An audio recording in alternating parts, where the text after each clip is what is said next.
પધારી રહ્યા છે.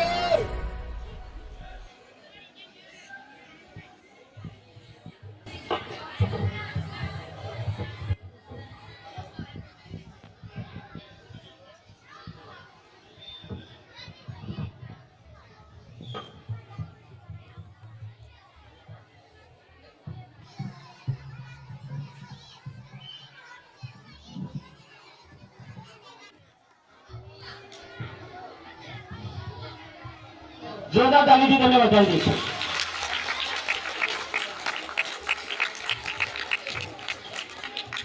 માન્ય સદસ્યો, સત્તાપક્ષ અને વિપક્ષ સંસદની કાર્યવાહી શરૂ કરતા પહેલા હું તમામથી અનુરોધ કરીશ કે તેઓ સંસદની ગરિમા બનાવી રાખે અને આજની વિશેષ બેઠકમાં જે નિયમ અનુસાર આજની વિશેષ બેઠકમાં જે એજન્ડા અને પ્રશ્નો છે તેનું ધ્યાન રાખી બેઠકને સફળ બનાવીશું. દરેક સદસ્ય ધ્યાન રાખે કે નારેબાજી અને ઘર્ષણ કર્યા વગર પ્રશ્નોનું નિરાકરણ લાવીએ.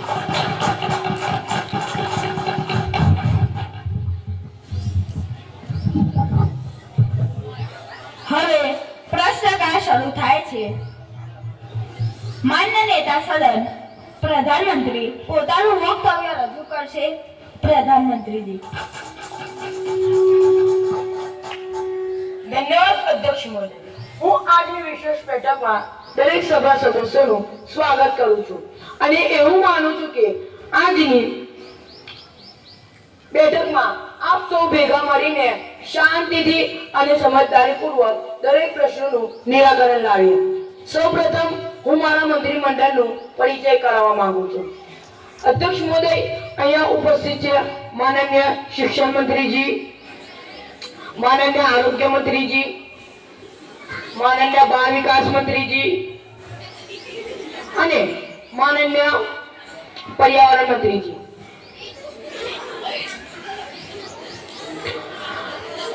અધ્યક્ષ મહોદય, અમે દરેક સદસ્ય આપ સૌની સાથે સમાજના લગતા દરેક પ્રશ્નોનું નિરાકરણ લાવીશું. અધ્યક્ષ મહોદય, આભાર.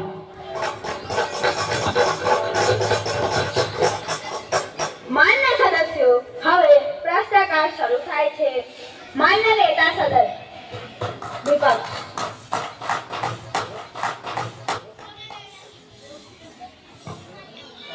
Thank you, Speaker sir, for giving me the opportunity to speak in this house.